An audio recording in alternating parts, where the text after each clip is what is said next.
예, 안녕하십니까. 책 읽는 자유인 채널을 운영하고 있는 이선입니다. 네, 오늘은 2025년 9월 2일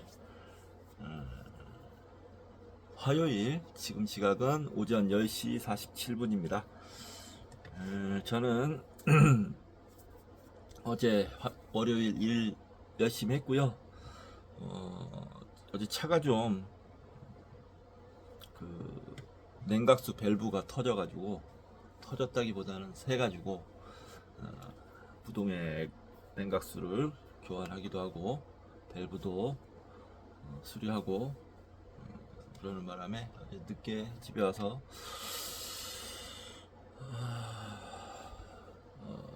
어제 일을 안 잡아놨기 때문에 그냥 술 한잔 하면서 밤에 드라마를 봤습니다. 나의 아저씨 두 번째 보는 건데요. 두 번째 봤는데도 재밌었어요. 재밌었고 좀 제 첫 번째 봤던 거랑 다른 기억이 제가 첫 번째 봤었을 때와 그때 기억했던 것과 다른 내용들도 발견하기도 하고 재밌는 좋은 드라마라고 생각합니다. 나야 씨 괜찮았고 이성균 씨 안타깝고요. 보면 내내 아이고 저렇게 좋은 작품을 찍은 좋은 배우가 참 어처구니 없게 세상을 떠나셨구나 하는 안타까운 마음이 많이 들었어요. 네. 이성균 씨의 명복을 빕니다. 그리고 오늘은 이제 9월달 첫 번째 촬영인데 저는 작년 정도부터 계절을 달로 그냥 딱 정해버렸습니다. 어떻게 정했냐면 3, 4, 5월은 봄, 5, 6, 7 3, 4, 5는 봄, 6, 7, 8은 여름, 9, 10, 11은 가을, 12, 10, 12, 1, 2는 겨울 이렇게 정했습니다. 날씨에 상관없이 저는 달로서 아무리 더워도 9월 1일 지금 여기 아직 덥지만 그래도 저는 가을이다, 이제는 가을이다 라고 생각합니다. 네, 여러분들도 가을을 맞이했습니다. 저와 같이 축하합니다. 그리고 8월달 이제 정산을 좀 해볼까요?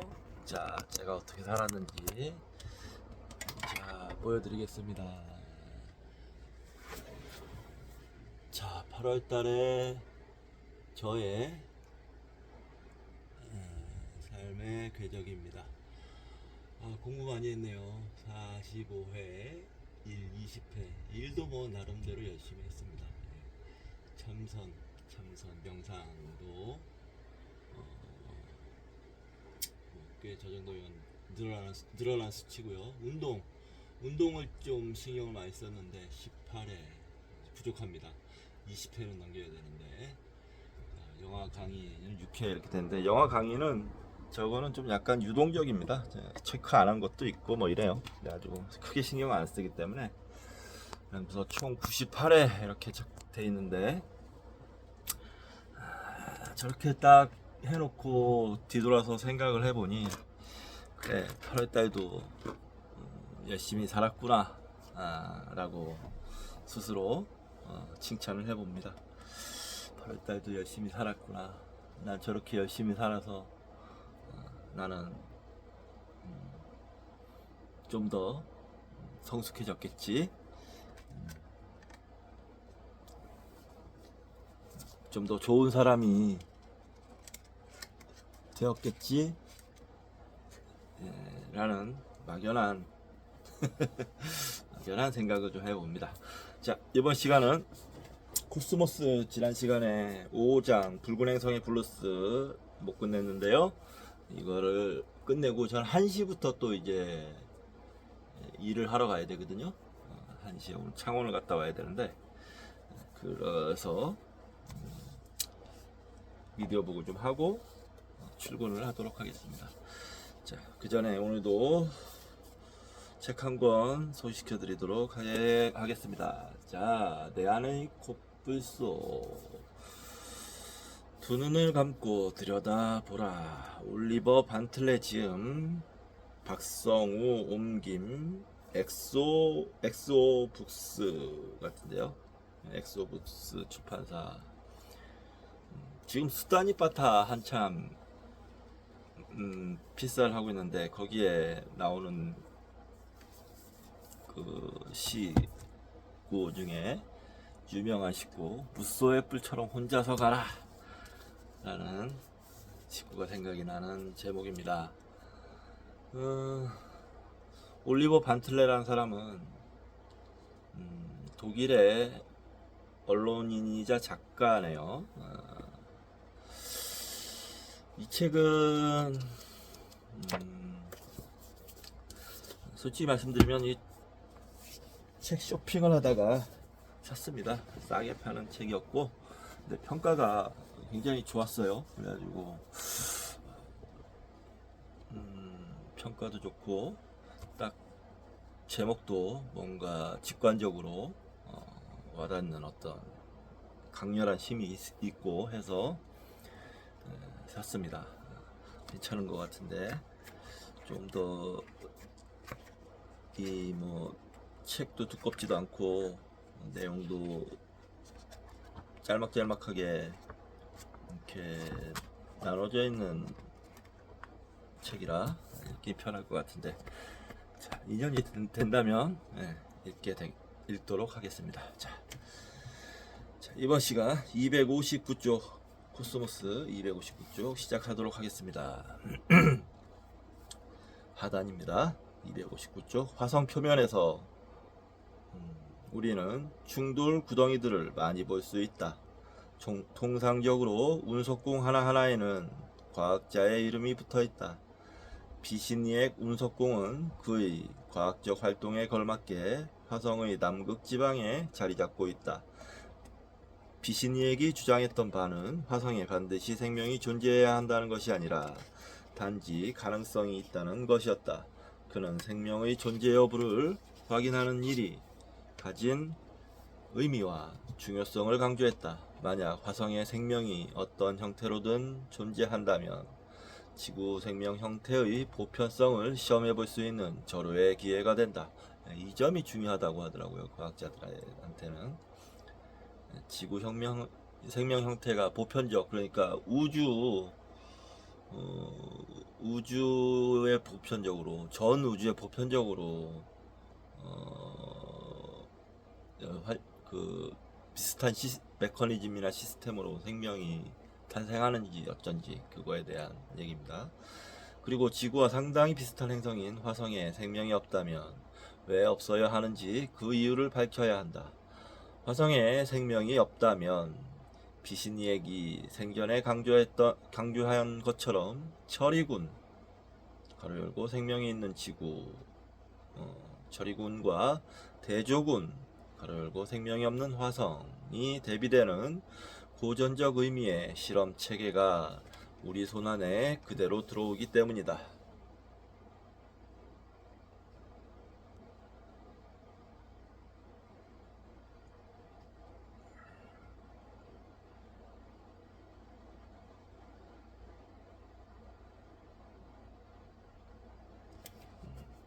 바이킹의 미생물학 실험 결과가 토양화학으로 설명될 수 있다는 사실과 그 결과가 생명의 존재를 반드시 의미하지 않는다는 점은 또 하나의 문제를 푸는 데 큰 도움을 줄 수 있을 것이다. 그 문제는 다름이 아니라 유기물의 증거를 화성의 토양에서 단 한 건도 찾아볼 수 없었다라는 바이킹의 유기화학 실험의 결과이다. 화성에 생명이 존재한다면 생물의 사체들은 도대체 어디로 갔단 말인가? 화성에서는 어떤 유기분자도 발견되지 않았다.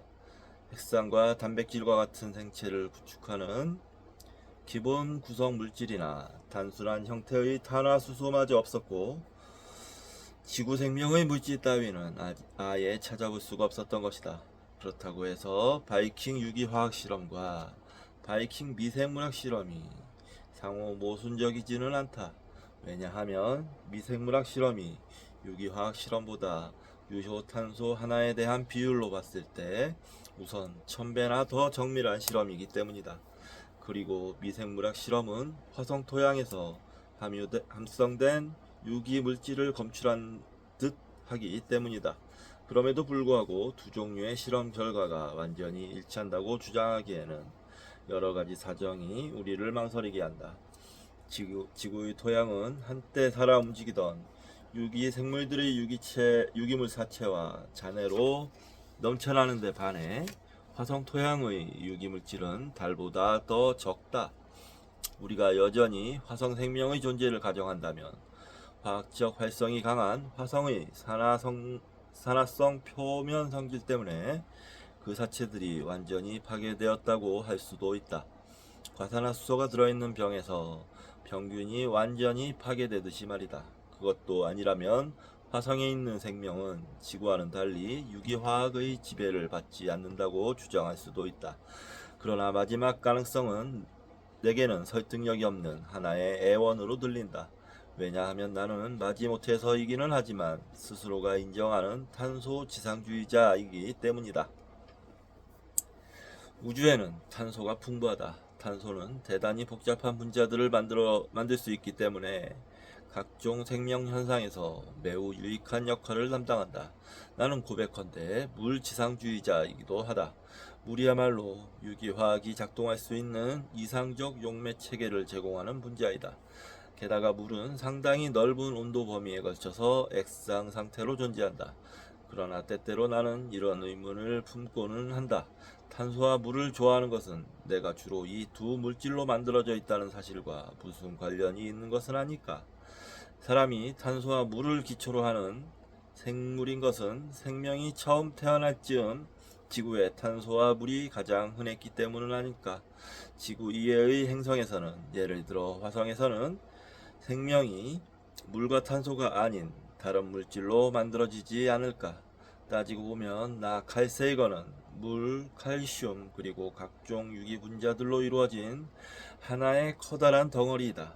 이 책을 읽고 있는 당신도 나와 거의 동일한 분자들로 구성된 집합체이면서 단지 나와 이름만 다를 뿐이다.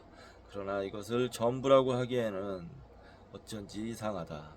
분자가 나의 전부란 말인가? 어떤 사람들은 이런 생각이 인간의 존엄성을 해친다고 언짢아 하기까지 한다.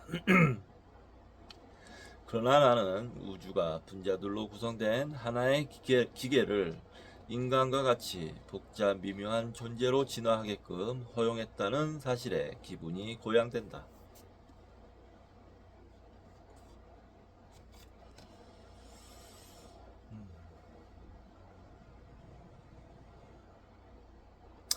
생명의 본질은 우리를 만들고 있는 원자들이나 단순한 분자들에게 있는 게 아니라 이 물질들이 결합되는 방식에 있다.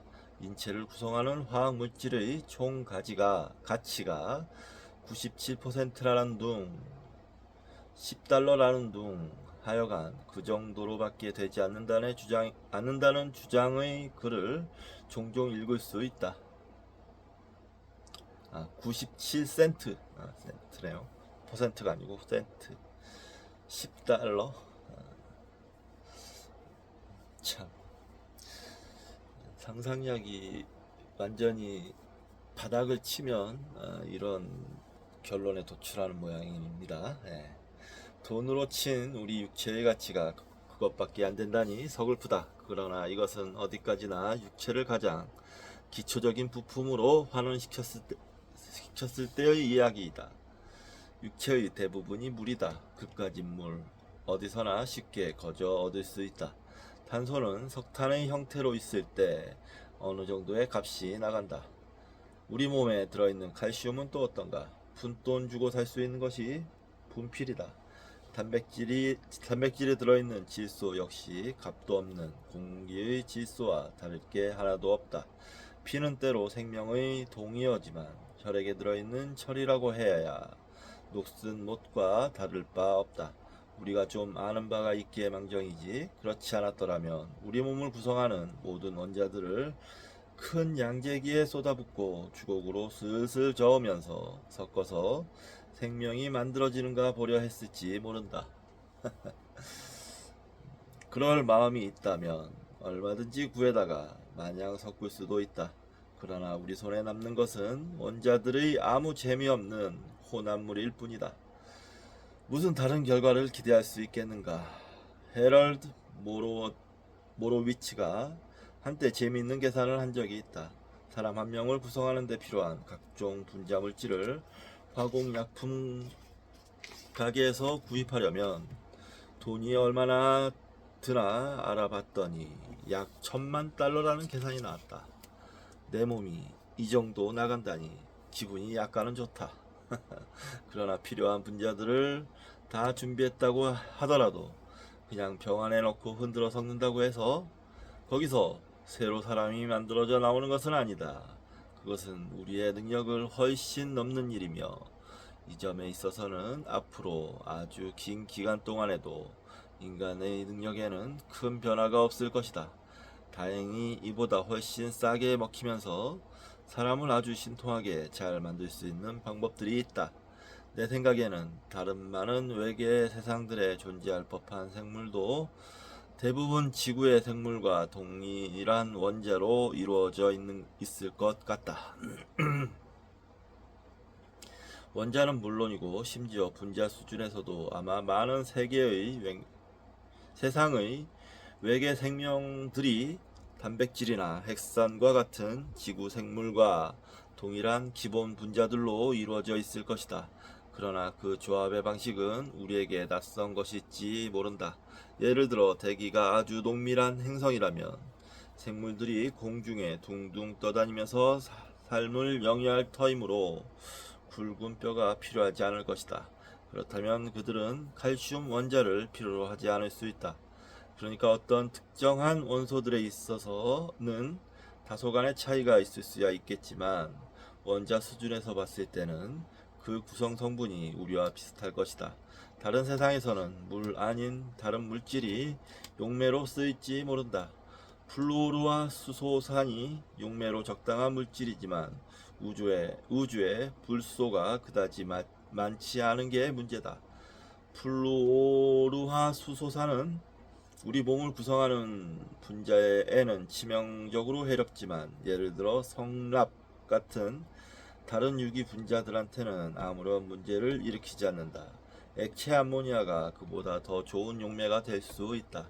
왜냐하면 우주에는 암모니아가 아주 흔하기 때문이다.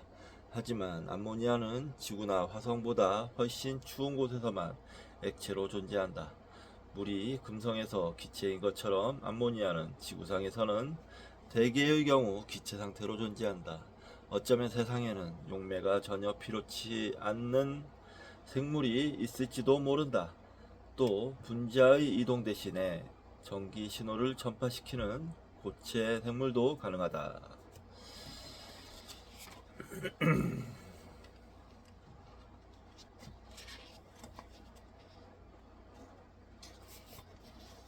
그러나 이런 아이디어들도 바이킹 착륙선에서의 실험이 화성 생명의 존재를 제시했다는 주장을 살려주지 못한다.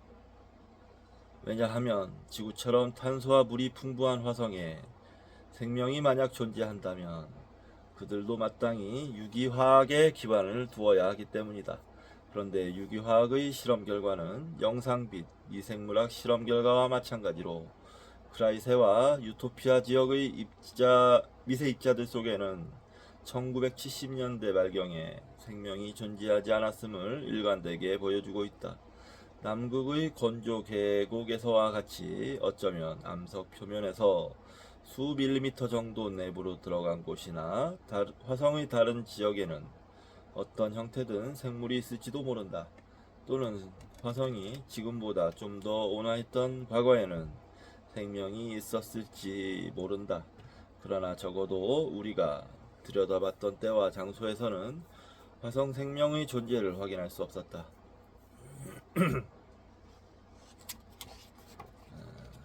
목이 좀 잠기네요. 잠시 19분밖에 안 됐는데 잠시만 쉬었다 하도록 하겠습니다. 물을 좀 네. 자, 물을 좀 마시면서 넘겨라.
예, 계속 읽도록 하겠습니다. 바이킹의 화성 탐사는 역사적으로 대단히 중요한 우주 탐사 계획이었다. 다른 종류의 생명에 어떤 것들이 있을 수 있는지를 진지하게 찾아본 첫 번째 시도였을 뿐 아니라 우주선이 지구가 아닌 다른 행성에서 수시간 이상 작동할 수 있었던 최초의 경우이기도 했기 때문이다. 참고로 바이킹 1호는 수년간이나 작동했다. 어디 그뿐인가.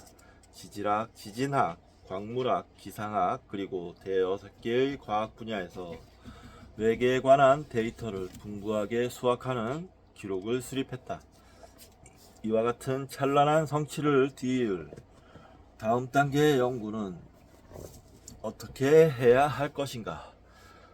어떤 과학자들은 자동장치를 화성에 보내 토양 표본을 수집한 다음 지구로 가져오게 하고 싶어 하는데, 그러면 현재 우리가 화성에서 보낼 수 있는 극도로 소형화되고 제한된 실험실 대신 설비가 잘 된 대규모 지구 실험실에서 표본들을 아주 상세하게 조사할 수 있을 것이다.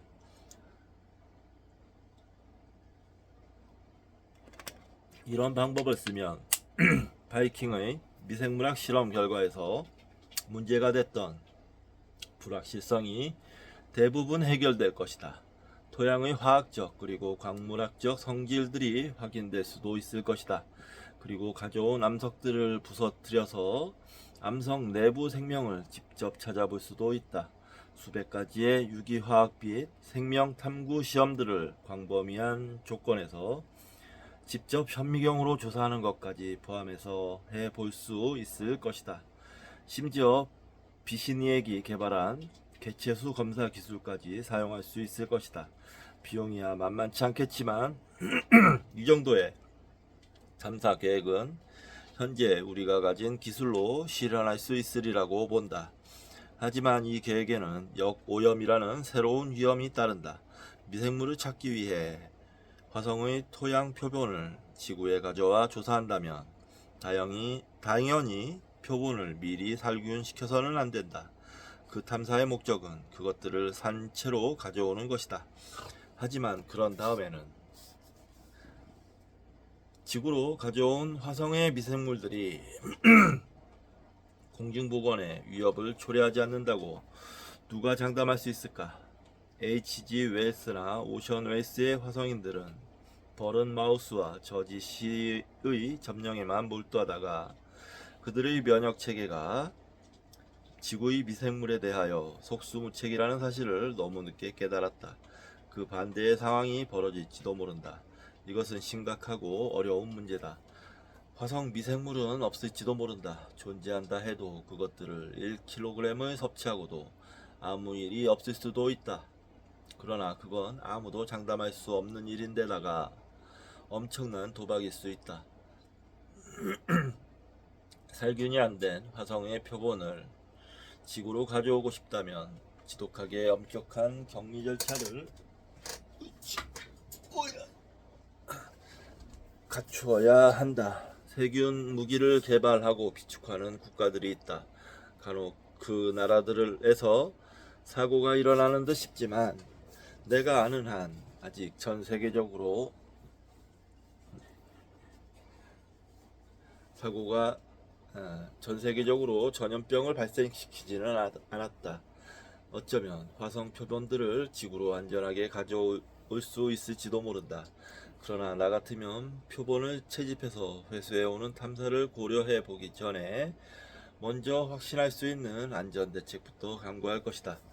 화성을 탐사하면서 이 이질적인 행성이 우리를 위해 준비해 놓은 온갖 종류의 즐거움과 새로운 발견들을 모조리 만끽할 수 있는 또 다른 방법이 있다. 바이킹 착륙선의 사진들을 가지고 작업할 때 나를 끈질기게 괴롭힌 감정은 우리가 전혀 움직일 수 없다는 사실에 대한 불만이었다. 원래 안 움직이도록 설계된 이 실험실이 마치 일부러 한 발짝도 안 뛰려고 고집을 부리기라도 하는 양, 나는 무의식적으로 우주선더러 발돋움이라고 좀 해보라고 재촉하고는 했다. 저기 저 언덕을 기계팔로 얼마나 들쑤셔보고 싶었던가. 저기 저 암석 아래 생물이 있는지 찾아보고 또 저 멀리 있는 상등성이가 운석궁의 가장자리 절벽인지 알아보고 싶었다. 게다가 동남쪽으로 그다지 멀지 않은 곳에는 굽이굽이 흐르는 크라이세 운하 4개가 있다는 사실도 알고 있었다. 바이킹의 결과들 모두가 감질나고 도발적이기는 하지만 우리의 착륙지보다 훨씬 더 흥미진진한 지역을 나는 화성에서 100군데는 더 알고 있었다. 이상적인 방법은 사진 촬영과 고급 화학 생물학 실험을 수행할 수 있는 이동식 차량이다. 그런 이동식 차량의 원형 모델이 나사에서 개발되고 있는 중이다. 그 차량은 어떻게 해야 암석을 넘어가고 계곡 아래로 떨어지지 않으면서 궁지에 빠져나올 수 있는지 스스로 판단할 줄 안다. 주위를 둘러봐서 시야에 들어오는 장소 중에 가장 흥미로운 곳이 어딘지를 정하고 다음날 같은 시각에 그곳으로 갈 수 있는 이동 차량을 화성에 착륙시키는 일은 현재 우리의 능력 범위 안에 있다. 매일 새로운 장소를, 그것도 이 매력적인 행성의 다양한 지형을 요리조리 구불구불 돌아서 찾아갈 수 있게 된다니 나는 생각만으로도 흥분이 된다. 서로 화성에 생명이 없다 할지라도 우리는 그런 탐사를 통해 과학적으로 엄청난 소득을 거둬들일 수 있을 것이다. 태고의 하천이나 계곡이나 장대한 화산들 중 하나의 산자락을 조사할 수 있고 극지의 얼음덩어리들이 당구처럼 계단 모양을 한 이상한 지역을 여기저기 둘러볼 수도 있을 것이다. 혹은 우리를 부르는 듯한 화성 피라미드에 가까이 접근해 보고자 마음을 먹을 수도 있다. 주 표시가 있습니다. 가장 큰 것은 바닥 너비가 3km이고 높이가 1km에 이른다. 지구에 있는 수메르, 이집트 혹은 멕시코의 피라미드보다 훨씬 크다. 이것들은 침식되고 나이도 오래된 듯 싶지만 아마 장기간에 걸쳐 모래가 깎여 나간 작은 산에 불과할지도 모른다. 그러나 나는 신중하게 살펴볼 필요가 있다고 생각한다. 그런 탐사에 대한 대중적 관심은 대단할 것이다. 매일 새로운 풍경들이 안방 텔레비전 화면에 등장할 것이다. 차량이 지나온 길을 검토해보고 조사 결과에 대해 고려해본 뒤에 새로운 목적지를 제시할 수도 있을 것이다. 이것은 참으로 긴 여행이 되겠지만 이동 차량은 지구에서 전파에 실려오는 지시에 충실히 따를 것이다. 그뿐 아니라 새로운 좋은 아이디어들을 탐사 계획에 구체화시킬 시간을 충분히 갖게 될 것이다. 수십억의 사람들이 외계 탐험에 참여할 수 있게 된다는 말이다.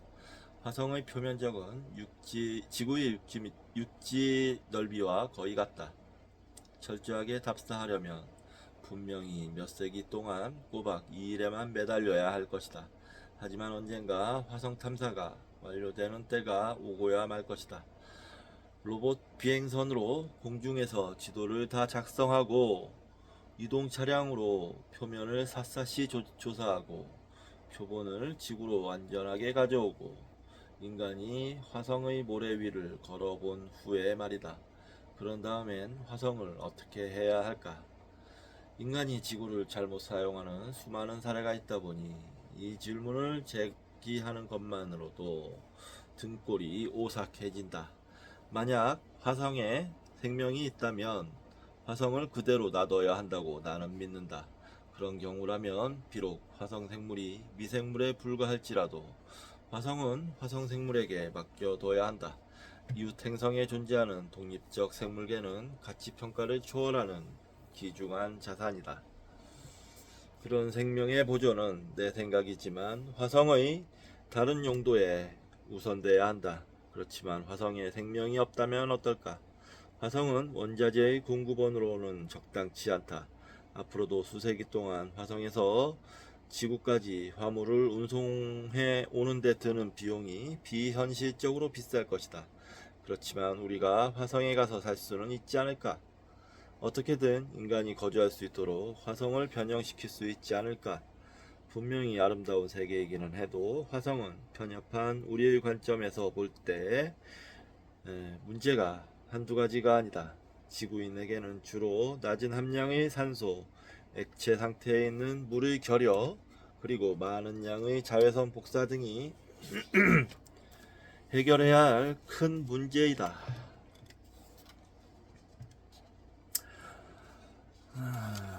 가로 열고 저온이라는 악조건은 연중 내내 운영되는 지구의 남극 과학기지가 입증하듯이 극복하기 힘든 장애는 아니다.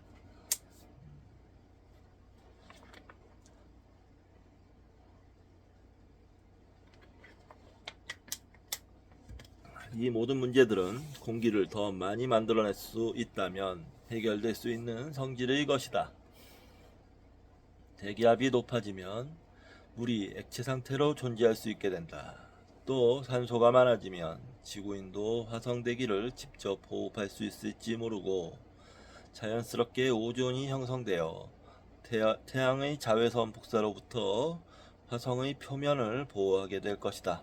구불구불한 운하들, 계단처럼 겹겹이 쌓인 극지 지형, 그 밖의 다른 증거들이 화성의 대기 밀도가 한때 높았음을 시사한다. 이 기체들이 화성에서 모조리 탈출했을 것 같지는 않다. 화성 어딘가에 남아있을 것이다.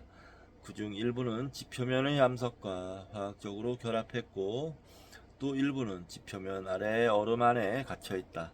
그러나 대부분은 현재 극관의 얼음 덩어리 속에 모여있을 것이다. 극관을 증발시키려면 열을 가해야 한다. 또 다른 방법으로는 극관에 검은색 가루를 뿌려서 태양광선의 흡수를 조장할 수도 있다. 이것은 지구에서 숲과 초지를 없애버리는 경우와 반대의 효과를 노린 것이다. 그러나 극관의 표면적이 엄청나게 넓어서 극관 전체를 검은색 가루로 뒤덮으려면 세턴 5호의 추진 로켓 1200대 분의 먼지를 지구에서 화성까지 실어 날라야 한다. 그렇게 한다고 하더라도 화성 표면에 자주 이는 강풍이 일껏 덮어 놓은 극관의 먼지를 흩어버릴지도 모른다. 더 좋은 방법은 자기 복제가 가능한 어떤 종류의 검은 물질을 이용하는 것이다. 예를 들어 까무잡잡한 소형 기계를 화성에 보내서 극관 전역에 걸쳐 토착 물질로부터 자기와 같은 소형 기계들을 복제하도록 한다. 사실 그런 기계들이 있기는 하다. 그러나 그것을 식물이라고 부른다. 우리는 그것을 식물이라고 부른다. 적응과 생존에 아주 능한 식물들이 있다. 적어도 지구 미생물들 중 몇몇은 화성에서 생존할 수 있다. 여기서 필요한 것은 훨씬 혹독한 화성 환경에서 생존할 수 있는 어두운 색깔의 식물, 예를 들어 이끼를 인위적으로 선택해서 유전공학의 기술을 가하는 것이다. 그런 식물이 번식할 수만 있다면 우리는 다음과 같은 일련의 현상을 기대해도 좋다. 먼저 화성의 광대한 얼음 극관에 그와 같은 이끼류의 씨를 뿌린다. 씨가 뿌리를 내려 번창하면서 극관을 어둡게 변색시킬 것이다. 그러면 태양광선이 아주 효율적으로 흡수된다. 따라서 얼음이 녹기 시작하면서 동시에 장구한 세월 동안 갇혀있던 태고의 화성 대기가 밖으로 방출되는 극적 상황을 맞게 될 것이다. 심지어는 화성판 조니 애플시드를 상상할 수 있다. 조니 애플시드 주 표시가 있습니다. 미국의 과수 개척자, 후세 사람들을 위해 미국 각지를 다니면서 사과씨를 뿌리고 만나는 사람들에게 사과씨와 묘목을 나누어 주었다는 전설적인 인물이다. 화성의 애플시드는 인간이거나 로봇일 수 있다. 화성의 애플시드가 미래 인류에게 혜택이 돌아가도록 하겠다는 일념으로 얼어붙은 극지의 황무지를 종횡무진으로 휩쓸고 다니는 광경은 상상만 해도 즐겁다. 이러한 작업을 일반적으로 지구화라고 부른다. 외계 행성의 환경을 인간이 살기에 적합하도록 바꾸는 것이다. 수천 년 동안 인간은 온실 효과와 반사도의 변화를 통해서 지구의 기온을 약 1도 정도 교란시켰다. 하지만 현재와 같은 속도로 화성 연료를 소비하고 삶과 초지를 파괴한다면 불과 한두 세기 안에 지구의 온도는 1도 이상 더 변할 것이다. 이런 지구의 환경 변화와 함께 다른 여러 가지 요소를 고려할 때 화성이 적정 수준으로 지구화되는 데 걸리는 시간은 아마 수백 년에서 수천 년에 불과할 것이다. 훨씬 기술이 진보된 미래에는 화성의 대기압을 증가시키고 물을 액체 상태로 존재하도록 할 뿐 아니라 극관에서 녹아 내리는 물을 따뜻한 적도지대로 운송하게 될지도 모른다. 물론 그렇게 할 방법이 있다. 그것이 바로 운하망 건설이다. 운하들의 거대한 연결망을 통하여 지표면과 그 아래에서 녹은 얼음을 적도지방으로 수송할 수 있을 것이다. 그런데 이러한 구상은 100년도 채 못되는 과거에 퍼시벌 로웰이 화성에서 실제로 진행 중이라고 착각했던 바로 그 생각을 실현하자는 것이다. 노웰과 월리스 모두 화성에게 인간이 거주하는 데 가장 큰 걸림돌로 물 부족을 들었다. 운하 연결망이 구성된다면 물 부족 문제가 해결될 것이고 화성에서의 인간 거주 가능성도 그만큼 높아질 것이다. 노엘은 극히 어려운 시상 조건에서 관측했다. 노엘이 화성과의 평생에 걸친 사랑을 시작하기 전에 스키아 파렐리 같은 사람들도 운하 비슷한 것들을 관측한 적이 있다. 스키아 파렐리는 그것을 가날픈 호흡이라는 뜻으로 카날리라고 불렀다. 하지만 노웰은 그것을 행성을 대규모로 개조하고 있는 지적 생명의 흔적으로 해석했다. 인간은 감정이 연루되면 스스로를 기만하기도 한다. 그렇지만 이웃 행성에 지성을 갖춘 존재가 살고 있으리라는 생각보다 더 인간의 가슴을 설레게 하는 것은 없지 않겠는가? 이 시점에서 나는 굳이 노엘의 생각에 큰 무게를 실어주고 싶다. 그의 생각을 나는 하나의 훌륭한 예언으로 간주하고 싶기 때문이다. 로웰의 운하망은 정령 화성인이 건설한 것이 될 터이다. 화성인이 없으니 노엘의 생각이 틀린 것이라고 당신은 나무라겠지만 이 틀린 생각마저 나는 하나의 정확한 예언이라고 믿고 싶다. 언젠가 화성의 지구화가 실현된다면 화성에 영구 정착해서 화성인이 될 인간들이 거대한 운하망을 건설하게 될 것이기 때문이다. 이 경우 바로 우리가 노엘의 화성인인 것이다. 이런 상상을 가장 유명하게 하고 있는 유명하고 적극적으로 하고 있는 사람이 일론 머스크죠. 일론 머스크가 화성에 지구 정착지를 개발하겠다고 어쩌고 하다가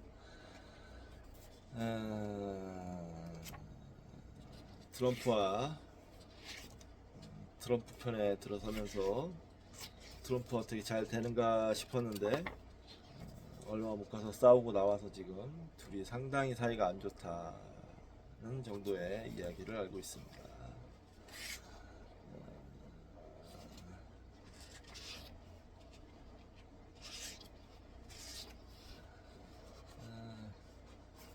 예, 5장까지 다 읽었고요. 아이고, 눈이 많이 필요해져서 큰일이네요.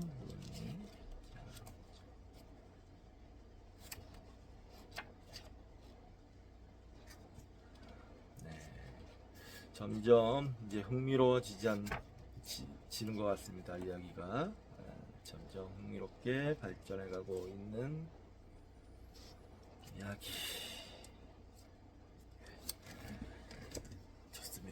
자, 이번 시간은 여기까지만 하도록 하겠습니다. 짧게 읽었네요. 저는 이제 슬슬 조금만 더 쉬었다가 슬슬 일하러 나가야 될 것 같습니다. 출근하고 잘 일 마무리하고 돌아오는 걸로 그렇게 하겠습니다. 다음 시간에 뵙도록 하겠습니다. 감사합니다.